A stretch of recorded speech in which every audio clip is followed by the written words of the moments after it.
ikaw with Miss Patricia, are you super close? Close friend? Ano kami, magkababata kami. Oh. Nung may farm kami sa Antipolo. Okay. Ang dad ko at ang father niya, kumbaga katiwala ng dad ko yung dad niya. So Okay. pag wala ang dad ko sa farm, sila yung nag-aasikaso. Tapos we're playmates. Okay. So nung nag-artista ako, siguro parang na-idolize niya. Tapos nung gusto na nilang pumasok sa That's Entertainment, sa akin siyang humingi ng endorsement para kay Kuya Jerns. Okay. Kumbaga, everything follow. Oh, okay. So, very talented naman siya, napakaganda at napaka-sexy.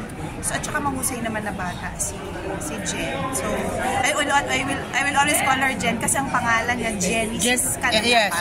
So, very biblical. So, napakaganda yung kanyang storya ng buhay. Ang ganda ng buhay niya ngayon. Ay, yes. Sabi ko nga sa kanya, you are a blessing to your family. You're honoring your parents.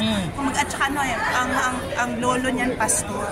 Okay. So, they belong to a Christian family. So, I do believe, marami siyang trial sa buhay, pero finally, naging maayos ang buhay niya because she is a very good person. Miss Lance, congratulations because you won last election po yung anak po nyo. Ano po ang asahan ngayon na nakapupo tayo ulit sa posisyon? Well, syempre ngayong 20th Congress sa pagpapasok, maraming mga direction setting na gagawin pa ang huling tatlong taon ng ating Pangulo. So, we will get his directive kung ano yung mga kailangan at kung ano pa yung gusto niyang gawin.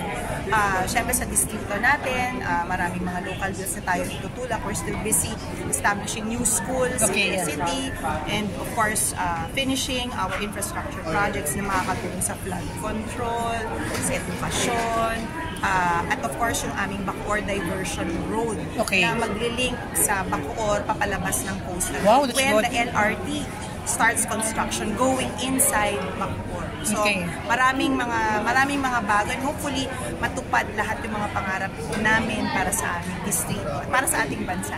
Miss Lance, actually siya ako sa na-broken hearted kasi very close sa akin yung Messi. I mean, mahal na industriya si Senator Bong Revilla. Opo, alam natin pare-pareho yan. Actually, how is he right now lang? How is he right now? Well, syempre malungkot, pero still, nakita nyo naman yung kanyang mga nagpo-post pa rin naman siya. And the last post that he had, nag-exercise siya. Sabi, let's move on, let's work. Kumbaga tuloy ang trabaho namin. We have the last 6 days in Congress to push for a lot of unfinished business sa legislation sa Senate and Congress.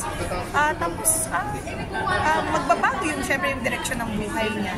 But he will serve as our guide pa din, kaming mga nanalo. Oh, right.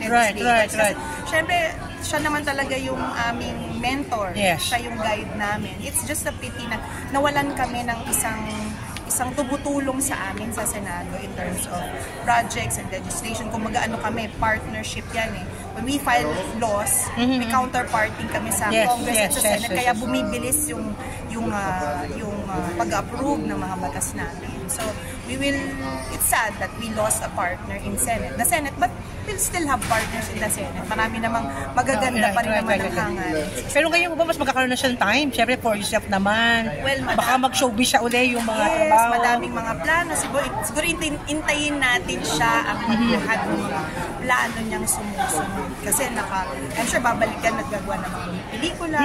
May nakapag-start siya ng alias Pogi, so we don't know kung tatapusin ba niya yung project na yun.